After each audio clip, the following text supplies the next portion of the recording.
Wanted to do this video to give you an idea of what we did with our garden tub.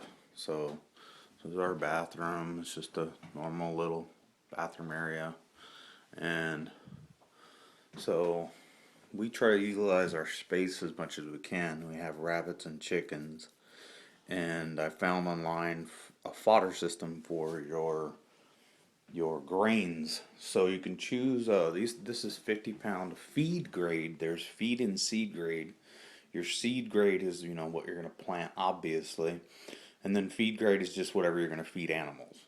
So we get this locally for like $10 a bag, and you can see I got a couple bags because they were running low, so I want to make sure I have enough. But basically, I take 2 of those green cups full every night, and I dump them into one of these totes, 88 cents Walmart, and what size is it? It is a 6-quart. So when I every night I'll fill this up about 3/4 full of water. Dumps 2 cups of that. At this point it's wheat. So you can use barley, rye. They both do the same thing, or all three do the same thing rather. So I bought this tray for $20. I use a couple of 1x2s, and the way the trays are set up, there's holes in the bottom. You can't really see them, but there's about 7-8 holes in there, and so it's just a drain, fill and drain type system. So you fill the top and it just drains down, trickles down. So this is grass that'll be ready tomorrow. So it'll grow another inch between the next 24 hours. And you can just feed that straight to your rabbits or your chickens. Chickens love it. Rabbits, so. But the way we have ours set up outside is, we throw that in there with the rabbits and they don't eat it. It falls to the bottom and the chickens eat it. So, you talk about a garden tub. This is actually a garden, pretty much in a tub.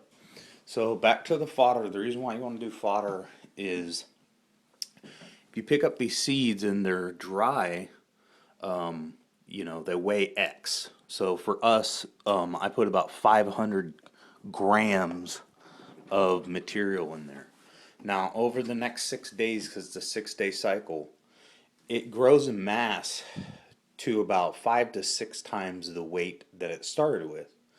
So, out of 50-pound bag, I can get 300, around 300 pounds of food, and it's $10 a bag. This is an easy process because all I do is I just put that 6 quarts of water in the top twice a day. So when I go to bed at night, I fill the top and I fill the other top, and they drain down and it waters the whole system. Meanwhile, I fill that up about 3/4, put 2 scoops of my little green cup in there. And the next morning, which has already been done today, but my wife, when she gets in the morning, she's the one that lets out the animals out of the chicken coop and such. So she'll split up the food and give it to the animals, and then she leaves me an empty container. When I get up, because I get up past her, then I take my container that has my soaked for 12-hour seed and throw it right into one of these containers, and I cycle them down. So really easy process. It takes, I don't know, a couple minutes a day, if that. And then we get some nice fresh food for the animals. You don't really want to do this outside because it has to be in a temperature controlled environment. And I live in Florida, so the humidity is a little bit of a factor. Sometimes I get a little bit of mold, but the animals don't seem to care.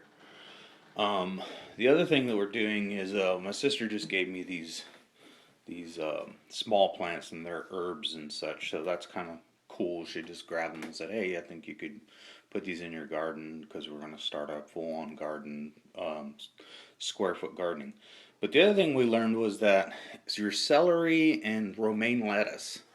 Romaine lettuce is pretty expensive, $2 a head, and celery, I don't know what celery is. I don't even like celery, but my wife does, and so do the rabbits.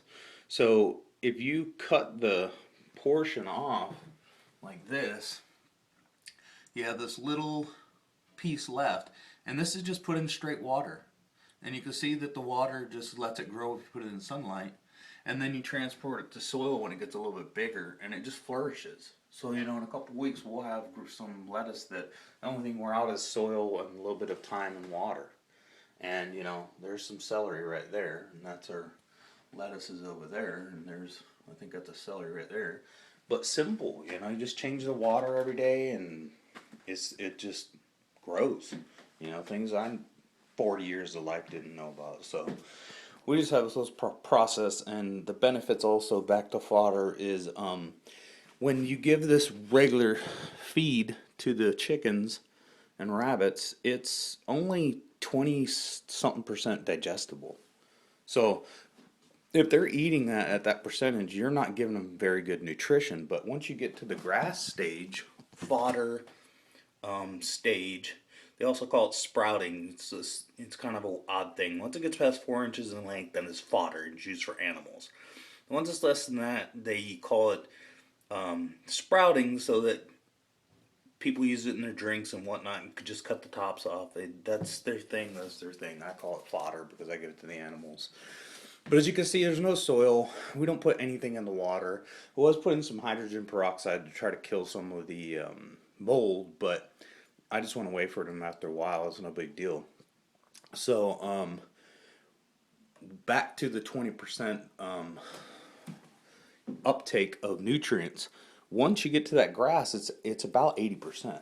So you can see the benefit of not only getting the multiples of weight and volume, but you're also getting that multiple of viability for intake of the nutrients, which is huge. So we free range our chickens. They have about 10,000 square feet. Between I think it's 17 chickens now, and we throw them this, and they love it. And then we don't have to rely on the mix of food for them that much. And the eggs they lay, the shells are pretty hard. So they're getting their micro and macronutrients that they need. And this is pretty cost effective. I'll go through one of these bags, I don't know, a month and a half. But I like the system. It's simple. It took about $25 to build this. Yeah, I have a nice place to drain it into. I don't have to worry about having to put a catch pan or anything. But that was my other idea. If I didn't use this, is just to put a catch pan under it to catch the water, and you could reuse that on other things. But that's just basically our setup for fodder, and I wanted to go over it with some people, and just so they have an idea of what we do to save some money and to help us out with our animals. That way we know what they're eating. And by the way, all three of these, rye, barley, and wheat, to my knowledge, I'm pretty sure, are non-GMO. There's no GMO of those. Now, if you go get corn, of course there's GMO. But, if you stick to those three, you're pretty safe with the GMO route. You don't have to worry about it being something that you can say it's not organic. It's organic, and it's not GMO'd. So it's a lot healthier to know where my food comes from, and that's why I got into this self-sustaining lifestyle. Alright, so if you like what you seen in the video, go ahead and subscribe to our YouTube page and our Facebook. Alright, thanks a lot. Have a good one. Bye.